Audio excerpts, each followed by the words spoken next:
in the traditional approach to yoga or to spiritual quest at the time of the Gita, there was always a call for a life of austerity, self-denial, and attainment of the impersonal Brahman, the immutable Brahman, and eventually merge oneself in that reality. That was the general drift of the lines of yoga or effort that were current in that age. It is the Gita, as we have seen, that marks a clean departure from this trend of otherworldliness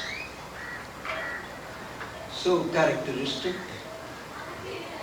of the traditional paths. In the first place, the Vedanta devalues activity, works. They clearly say that works lead one to involvement in this transitory concern of life. Still, one has to work by compulsion. And it is wise for a seeker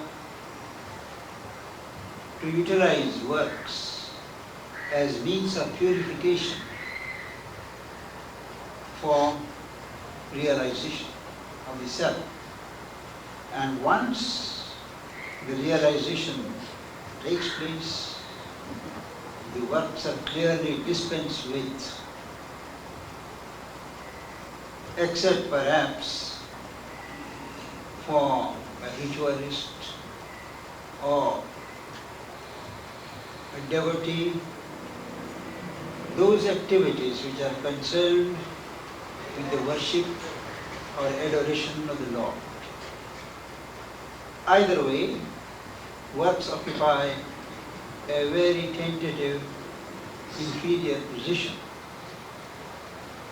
But Lord Krishna teaches Arjuna, as we have seen, an illumined way of working, so that works themselves become a means for attaining union with the divine. Instead of being impediments, they become sanctified methods, more means for uniting with the divine. Next, the Vedantic method, tradition, speaks of different types of realization, different types of union, each exclusive of the other. You can have one of them, anyone. For instance, by knowledge, by jnana, detaching from the transitory movements of the world, occupying the position of a witness, gradual dissociation from the world, you unite with the pure, uninvolved, detached self. That is union with the self or the Brahman, which are both the same, and that is called Sayujya. Sayujya Mukti is the liberation in union. Nothing else is left. The Vishishtadvaita of Ramanuja, they hold that it is blasphemous for a human being to aim at merging with the divine. They are two different things. At best, you can come close. You can be very near. That is called samipya, closeness. Or you can live in the same world, the same status of consciousness. That is called sarokya. And have relationship with the Lord, not union. Then there is the yoga of works by which you purify yourself, train yourself, and acquire such a perfection of your nature that it has the same quality, it acquires the same quality as the divine nature. This is called sadrishya mukti, likeness. You can't have likeness with God, but likeness with the nature of God. Those qualities, those modes. So, each of these, you can have one in the Vedantic scheme. But the Gita is unique in pointing out the possibility of having all the four in oneself by a uniting nearness, purity, bringing you so close. You have samipya. By works, you have sadrishya. And by acquiring the status of consciousness, which is the same as that of the transcendent Lord, the Purushottama, you have the sarokya. So it is possible at different levels of your being to have these different types of liberation. By knowledge, which sees behind the appearances of things to the truth behind things, you can unite with the truth. Now all these do not exclude each other in the scheme of the Gita, but they can be parallel, they can be simultaneous, or they can be realized by the same person. Having understood, having absorbed all this instruction by Lord Krishna, Arjuna gets a legitimate question, a doubt. He says there are those who, by detachment, arrive at union or identity with the immutable Brahman. And then you speak of the possibility of always surrendering oneself to you, merging one's mind in you, and living in you. Now, which of these is greater? He has a doubt. Whether worship, devotion, and identification with the Lord in the heart and the mind is greater, or that withdrawal resulting in identification with the immutable is great. Lord Krishna answers very unequivocally. He says, whether you pursue the path of withdrawal,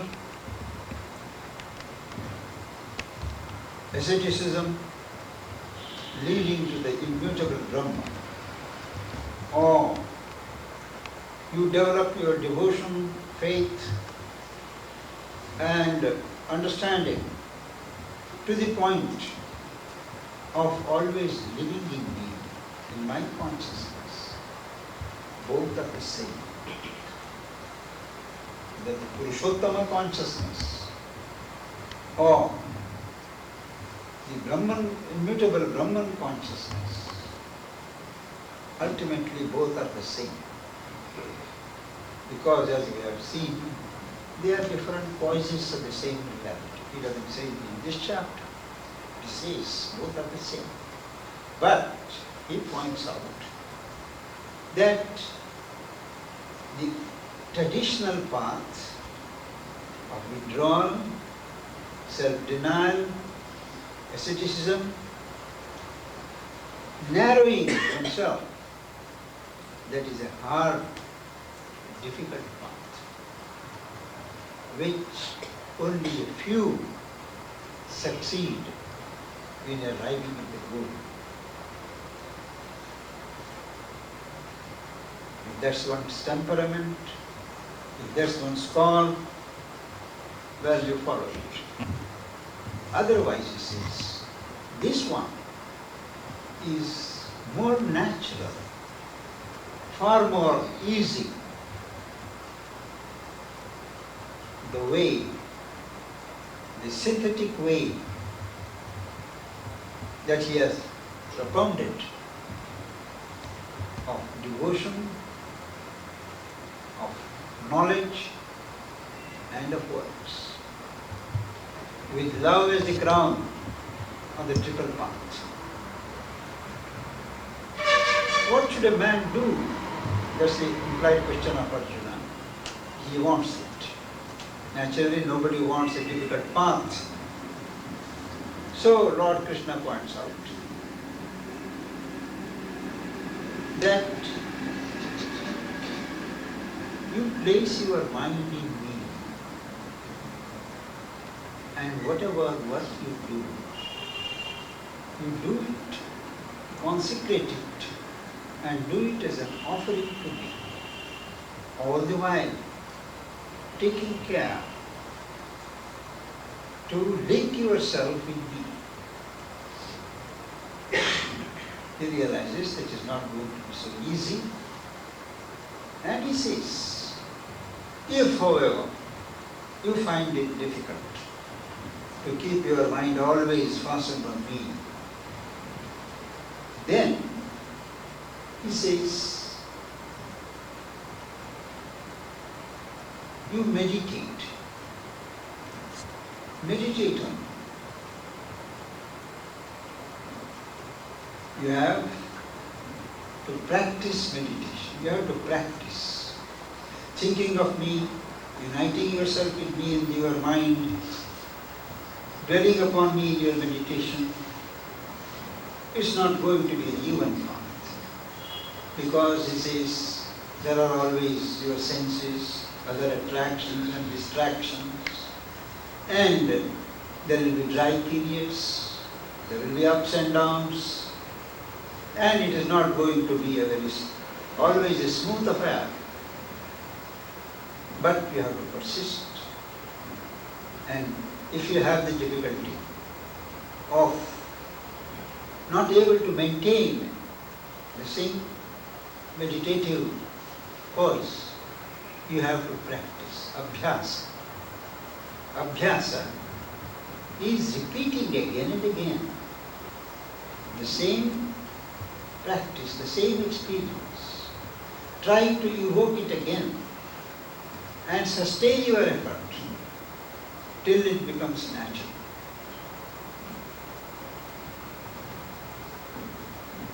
Even if that is not possible, it says, pursue the way of knowledge.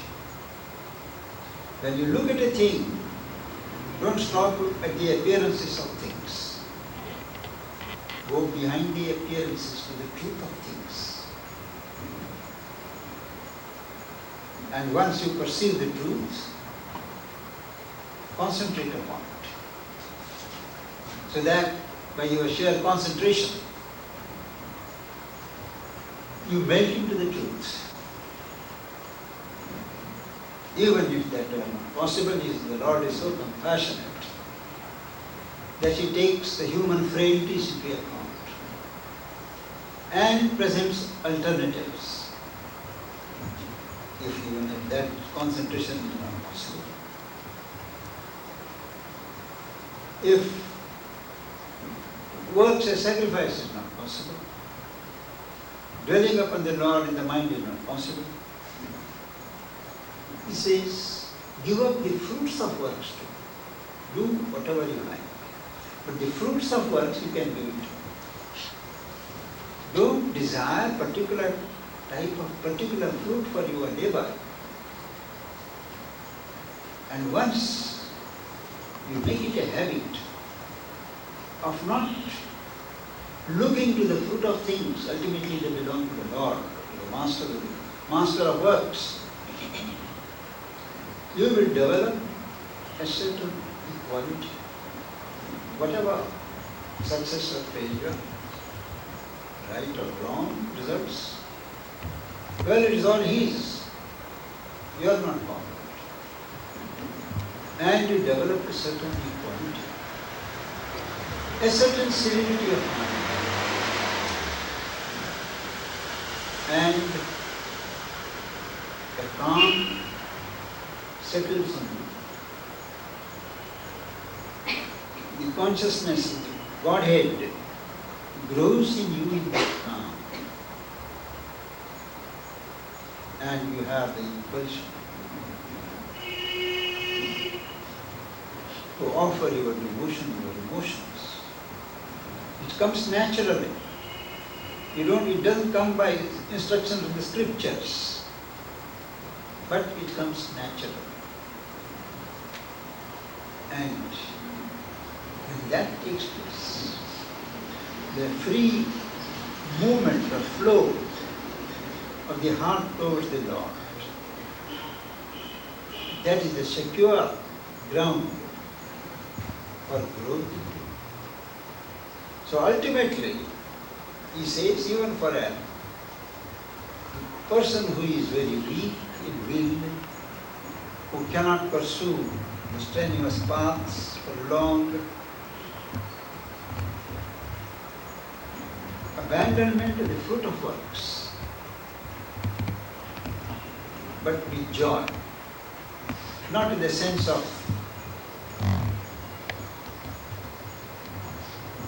personal loss, but joyous. That's the way.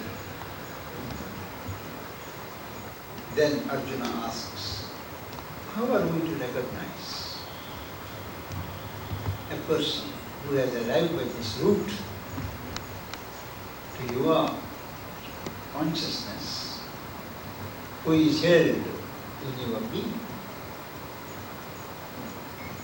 The Lord answers, and the one sign is He is always equal. Not equanimity, but equality. Equanimity, you bear whatever comes without complaint. But equality is more positive. You return the same response to success or failure, to the right and the wrong, to the good and the lowly, a sinner and the saint. You have the same equal attitude, because you see the divinity behind it. However deformed, however perverted in expression, you see the divinity. Now this equality gives a certain peace, and this peace is not anything personal. True peace can never be personal. It always flows. A man, a person who has an established peace oozes out that peace in his surroundings. People in his environs imbibe those vibrations of peace. He is concerned with the well-being and the welfare of all in the world. He has no enemies. Others may consider him to be an enemy, treat him as an enemy. But he has no enemies. He has no preferences. All he looks at from the angle of the divine vision. Such a person is one who dwells in that higher consciousness. And the characteristic Lord Krishna points out is his love. The love that he embodies, the love that flows from him to all impartially. And there are gradations. Not one, but many gradations of love, according to the grade of consciousness that one lives in. And only such a person is qualified to arrive at the dharma of immortality. There is one dharma.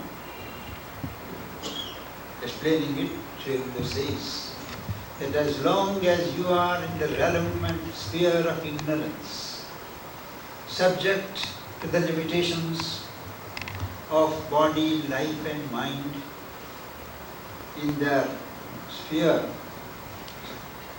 of untruth and ignorance, there are many standards. Many standards conflicting, always cancelling each other, bewildering one who wants to know what is the dharma, as Arjuna was confused. But the higher you rise, once you rise into the consciousness of truth, or you are open to the vibrations of truth, you realize that superseding all the dharmas, there is only one, because there is only one truth. And true dharma is the working of the truth. And that truth is the truth of immortality, of conquest over all deformation and limitation. And that is the epitome of realization when you arrive at one standard, one dharma. And that dharma, you realize, is your inmost nature. Just as our inmost being is the soul, which is a spark of divine, our inmost nature is also a projection of the divine nature in the individual frame. Soul and nature, even at the human level, are at their core projections of divine being and divine nature. In developing this teaching, the Lord arrives at a living synthesis